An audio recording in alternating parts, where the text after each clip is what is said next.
Y ya estamos de vuelta en Comunidad FinTech, el programa que tenemos el día de hoy, bastante interesante, una invitada de lujo, está con nosotros Francisca Varela, ella es co-founder de ADA FinTech. Hoy día vamos a conversar, entre otros temas, de cómo las mujeres pueden gestionar mejor su dinero y construir su bienestar financiero y cómo ADA FinTech puede ayudar en ese sentido. ¿Cómo está Francisca? Bienvenida a Comunidad FinTech. Muchas gracias por aceptar nuestra invitación. Hoy, muchas gracias, Juan Pablo, muchas gracias a ti, Vox, así que por la invitación. ¿Por dónde partimos? Porque harto que tenemos que hablar. Tenemos que hablar de muchas cosas, pero primero me gustaría conocerte un poco a ti como una de las cofundadoras, que nos cuente un poquito tu experiencia, qué es lo que tuviste que hacer antes. Yo estuve mirando ahí, estuviste trabajando en el PCI también, que es uno de nuestros grandes auspiciadores. Pero ¿cómo llegaste a esto de ser una de las cofundadoras de ADA FinTech? Ya, me voy a ir al corto plazo porque la historia es más larga. Yo estaba trabajando en el BCI como jefa de estrategia de datos y cuando me contacta mi socia, la Fernanda Vicente, la Fernanda, llevamos ya conociéndonos 12 años, partimos CODEA en su momento, la Fundación CODEA, junto con la Mónica Retamal y el equipo directorio, y nosotros ahora actualmente estamos como directoras de CODEA. Y bueno, con esa trayectoria y la Fernanda desde el directorio del Scotiabank, nos dimos cuenta que había una problemática en la accesibilidad de las mujeres a la industria financiera y que ahí había una gran oportunidad. ¿Y por qué? Porque no es un problema no solo de los bancos, sí que es un problema como de la industria en general, inclusive que de las mujeres. Las mujeres son mejores pagadoras, mejores ahorradoras, pero meten la plata debajo del colchón o en el chanchito, no saben los instrumentos y los productos financieros donde les pueden sacar el mejor partido y son mejores pagadoras, pero al mismo tiempo, como no usan los productos financieros, no tienen una historia de tal manera que les puedan proporcionar mejores productos. Y ahí es cuando también por el otro lado, que la manera como se hacen los créditos o cómo se hacen los productos financieros y cómo también lo solicita la CMF, las variables no incluyen variables de género. Entonces tampoco van a salir favorecidas porque vienen con una trayectoria y una historia que la industria bancaria viene desde la trayectoria de los hombres empresarios que partieron prestándose plata entre ellos, después lo ampliaron a un retail y después a los emprendedores y ahora lo que nosotros queremos es que también sea para las mujeres. Ahora, esas son las razones, digamos, con las cuales ustedes se encontraron dentro de esta fundación CODEA, ¿sí? Eh, En CODEA nos encontramos hace 12 años atrás, porque venía ya desde la universidad, yo estudié ingeniería civil en computación, era la única mujer de mi generación. Entonces ahí nos encontramos que yo me encontré que no había mujeres en la industria tecnológica y que sería una gran ventaja que las mujeres participaran más en la industria tecnológica y que tuvieran mayor participación, que pasaran de consumidoras, porque somos las mayores consumidoras a creadoras. Es desde ahí que, como tiene la génesis la Fundación CODEA, ahora tiene muchísimos programas más, no solamente eso, en torno no es solo el programa de mujeres programadoras, sino que también lo que nosotros, nuestro propósito es promover el talento digital en Chile. Entonces ya CODEA partió como en la digitalización, pero también en la digitalización con un foco de género. Perfecto, entonces se encuentran con estas variables interesantes, Sí, digamos, con estas fisuras del mercado financiero, sí. donde efectivamente las mujeres se ven bastante más perjudicadas y no juegan con las mismas condiciones, digamos, que los hombres. Y eso va en desmedro, digamos, de un mayor desarrollo financiero, un mayor bienestar financiero de las mujeres. Ahora, ¿cómo ocurre? Y esta es la parte que a mí me gusta harto preguntar, que tiene que ver con cómo pasamos de darnos cuenta de esa fisura a decir, hagamos algo, demos el siguiente paso y dediquémonos 100% de esto. O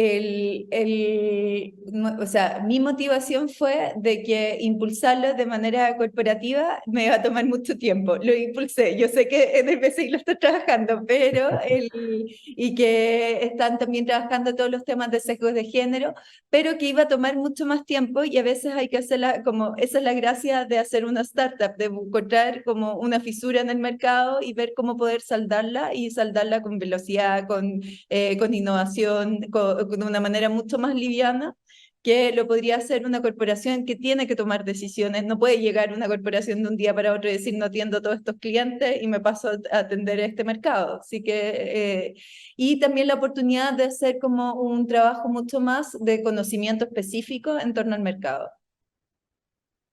Oye, parte de tu expertise o tu trayectoria, por lo menos lo que pude ver en BCI, tenía que ver con los datos, con la administración de los datos, una cuestión que está muy de moda hoy día o que está mucho más en boga, pero quizás cuando tú lo abordaste y siendo mujer y la única mujer de tu generación, etcétera, cuéntanos un poquito cómo fue esa trayectoria entrar ahí y finalmente qué es lo que traes hoy día o parte del conocimiento que traes hoy día aportando a ADA.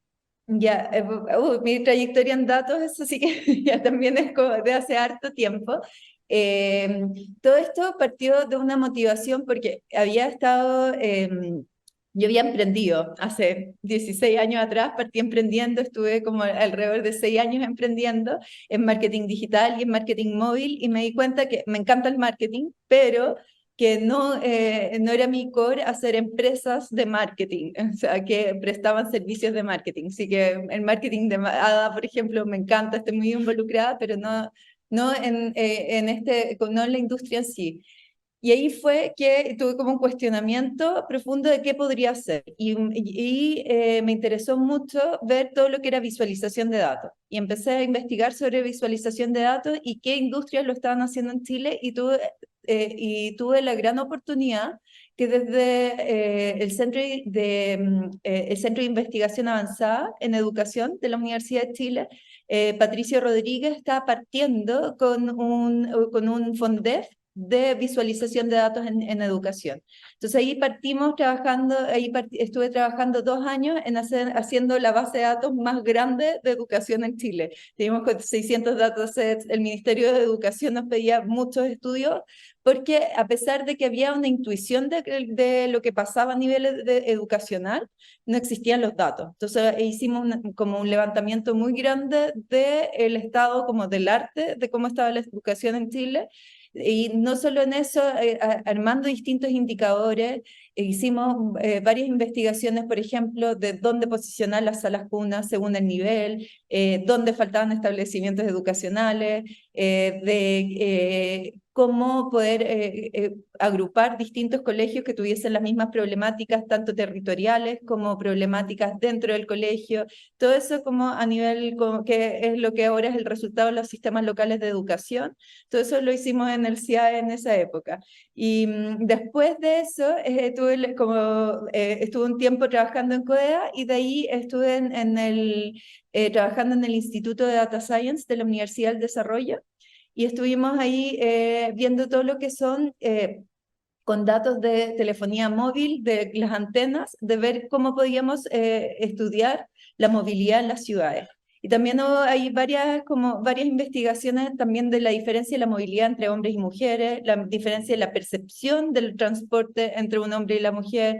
Ahí también fuimos al metro, el metro de hecho cambió la encuesta que hacían y le agregó la variable de género, porque siempre preguntaban, oye, salía súper bien a nivel de seguridad la encuesta en promedio, pero al ver como los datos, las cifras, las mujeres sí se sentían más inseguras. De hecho, hay una campaña ahora en torno a la seguridad de las mujeres, entre el acoso en el metro, que se llama como Stand Up, que está muy buena, para prevenir esas situaciones, y todo eso como la génesis viene de todo lo que se trabajó con los investigadores en la UDD.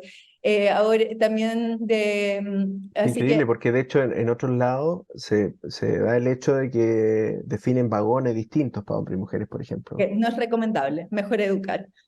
Ah, sí, claro, lógico. Sí, Sí, en la experiencia que dice es mejor, mucho mejor educar y que tener los vagones separados, porque las mujeres que no van en los vagones separados siguen siendo acosadas. Entonces, lo mejor es la educación y está súper bien lo que está haciendo el metro ahora. De hecho, toda esa data también sirvió para cómo, toda esa investigación y toda esa base, cómo se movían las personas después de la pandemia. Y de ahí fui al BCI y cambié de emprendimiento a investigación a corporativo. Y en el BCI fue muy, muy desafiante, muy entretenido. Mi jefe cuando me invitó a trabajar en el BCI fue para abrir nuevos proyectos de datos. Y entonces estuvimos trabajando con distintas áreas, de pasar a todas estas áreas al data lake corporativo, de que trabajaran de una manera corporativa, de que pasaran los datos, tanto los datos y los modelos, de una manera estandarizada, que pudiera servir para toda una corporación que es gigante. Entonces fue bien, bien desafiante. Y lo entretenido ahí es que todos los años nos tocaba como un proyecto o una integración con una filial, mirar, ver toda la regulación al respecto, si lo estábamos haciendo bien, qué dato traer, qué dato no, y así que bien, bien, bien entretenido. Y ahí llega en algún momento esta esperada conversación con Fernanda Vicente sobre hacer algo. ¿Cómo se da eso? ¿En qué O sea, contexto? ¿Venían conversando hace rato? ¿En qué minuto se decide dar el salto? ¿Qué minuto? Te voy a confesar, la Fer estaba buscando una persona de tecnología y soñó conmigo. Y era obvio, si es la Fran, la persona que conozco, así que me cita en mitad de la pandemia a un café cerca de mi casa, me cuenta sobre ADA y sobre la misión y sobre este gap que vemos dentro de la industria y me hizo todo el sentido. Entonces, y ahí fue cuando nosotros empezamos a ver cómo podíamos idear esto, porque se podía hacer una fundación, podía ser una fintech, cómo podemos amoldar y qué productos empezar a entregar a las mujeres. Ahora te hace todo el sentido porque lógicamente es muy atractivo, solucionan un problema que es súper relevante, con la cual probablemente se sienten muy comprometidas también como mujeres, pero de todas maneras tú bien, estás trabajando en una institución que es grande, tiene un buen puesto, con desafiantes proyectos, etcétera. ¿Qué es lo que te hace finalmente dar ese salto como profesional y como persona? Entonces, mi motivación, primero, las mujeres. Dos, encuentro a Ada tan necesario que lo necesito yo. O sea, todo lo que estamos desarrollando siempre lo digo. Es algo que a mí me hubiese encantado que me lo enseñaran antes. Son temáticas que me hubiese encantado que alguien me dijera que las tenía que conversar. Son metodologías que me hubiese encantado que me las explicaran. O sea, por ejemplo, tener un fondo de paz mental o de emergencia en un caso que pase algo me hubiese solucionado la vida en el momento que yo me separé. Eh, que me hubiesen dicho cómo ahorrar y cómo sacar el mayor provecho. Yo me acuerdo, yo metía plata en las cuentas de ahorro y decía, acá no pasa nada. Como, y lo otro es que me hubiese encantado tener un espacio seguro para poder hablar de dinero. O sea, y preguntarle a otras mujeres, preguntarle a otras personas y no quedar con preguntas tontas. Entonces, todo eso, que casi como personal del equipo, es lo que nosotros tratamos de construir, reflejar, junto con construir productos financieros con el objetivo de que le ayude a las mujeres a crecer. Les digo, es un producto financiero con el objetivo del crecimiento, no para que se endeuden más y que tengan un crecimiento al respecto. ¿Cuál fue la idea primera de la Fernanda? ¿Ya venía esto bien armado? ¿Lo fueron Lo construyendo? fuimos ¿Hay más construyendo. gente involucrada? ¿Cómo partió? ¿Cómo partió? A ver, partimos haciendo encuestas, como encuestas a las mujeres, encuestas a las comunidades que participábamos, encuestas a todas. Y en esas encuestas tuvimos como resultado, por ejemplo, que el 94% de las mujeres se sentía subatendida por la industria financiera, por los bancos. Entonces eso fue como, oye, acá hay que tener un ojo, Wow. porque el ejecutivo le habla en un lenguaje que no lo entienden, entonces también, o sea, ¿cómo hacemos que las mujeres se acerquen? Otra parte que fue que nos dimos cuenta que teníamos que partir enseñando algo tan básico como manejar los gastos diarios y cómo manejar el presupuesto. cómo hacer un presupuesto, porque muchas de las mujeres nunca habían hecho un presupuesto y no sabían en lo que gastaban. Y ahí empezamos nosotras a ver qué podíamos construir, porque decíamos, oye, si construimos, por ejemplo, un robo-advisor, no, las mujeres están todavía un paso más atrás para empezar a invertir. Entonces, ¿qué tenemos que entregarles para que den esos pasos y para que empiecen a crecer ellas? Entonces, y ahí fue como que lo que dijimos, ok, lo primero que tenemos que hacer es cultura financiera. Nosotros nos decimos, no hacemos educación financiera. La educación financiera, hasta como término lo encontramos medio fome, pero Ah, bueno, eso.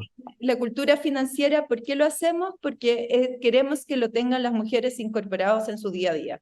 Esa es la diferencia. Una educación es algo que tú puedes ver, pero cultura es que lo tienes incorporado, lo conversas con tus amigos, lo conversas con tu pareja, lo conversas con todo. ¿Y por qué para mujeres? Es algo que siempre nos preguntan, no para hombres y mujeres, es porque las mujeres son el 80%, o sea, el 80% de las decisiones de consumo las toman las mujeres. O sea, ahí está todo el tema de gastos, que cuando lo tomas a nivel de las mujeres es mucho más grande e incluye a los hombres. Y las problemáticas que tienen son más grandes e incluyen a los hombres. No es que digamos los hombres no, es que necesitamos incluir eso y en la comunicación también pasa que a las mujeres cuando tú no les dices que es algo para ellas, no llegan, se restan, especialmente en industrias que tienen un estigma muy masculino, como es en la industria tecnológica, como en la industria financiera. Y esto sí es una experiencia desde Codea que nos dimos cuenta en que cuando tú tienes una industria donde la participación de la mujer es muy baja, lo que sí tienes que hacer es un espacio seguro para ellas, donde puedan conversar, donde puedan crecer, donde puedan obtener los conocimientos y después las lanzas al mercado y funcionan perfecto. ¿Y tú por qué crees que pasa eso, Francisca? Que en el fondo, si no hay cosas que están definidas desde el origen como algo para las mujeres, por y para las mujeres, no, ellas no acceden. No lo digo en general, sí que lo digo solamente para las que hay un estigma masculino. Por ejemplo, en el caso de las finanzas, así como el de tecnología, tienen una base matemática. Entonces las mujeres siempre nos han dicho que somos malas para las matemáticas. Entonces ya con eso, muchos dicen, ay, hay un número, ni por si acaso, yo soy pésima en esto. Y en verdad, las finanzas y las finanzas personales, si las llevas bien, no es rocket science. Lo puedes aprender, lo puedes llevar, y además tus finanzas, tus números son un reflejo de tu vida, o sea, la manera que tú haces los gastos, la manera como tú ahorras, la manera como tú abordas, por ejemplo, una emergencia. Esto tiene mucho que ver con ese autoconocimiento. Entonces, nosotros siempre le decimos a ella, tus números te hablan, entonces por favor anota, por favor y ten el registro, ten conocimiento de cuánta plata te queda en la cuenta corriente. Toda esa información es algo que es un alivio para ti, no es como un pesar. Y creo que es eso principalmente que pasa, que hay que hacer llamados como más de, oye, esto también puede ser para ti, porque no es una cosa de hombres y mujeres. Tú estás con tu plata todos los días. Tomas Exactamente. decisiones de compra, tomas decisiones de gastos, tomas decisiones de inversión, inclusive todos los días. Y no te estás dando cuenta y no lo estás haciendo de manera consciente. Súper interesante. Estamos hoy en Comunidad FinTech con Francisca Varela, co-founder de Ada FinTech. Y estamos ya cerrando este primer bloque de conversación. Nos vamos a la siguiente pausa y ya estamos de vuelta en Comunidad FinTech. Síguenos en las redes sociales: Instagram, Twitter, Facebook, LinkedIn, como @Divox Radio.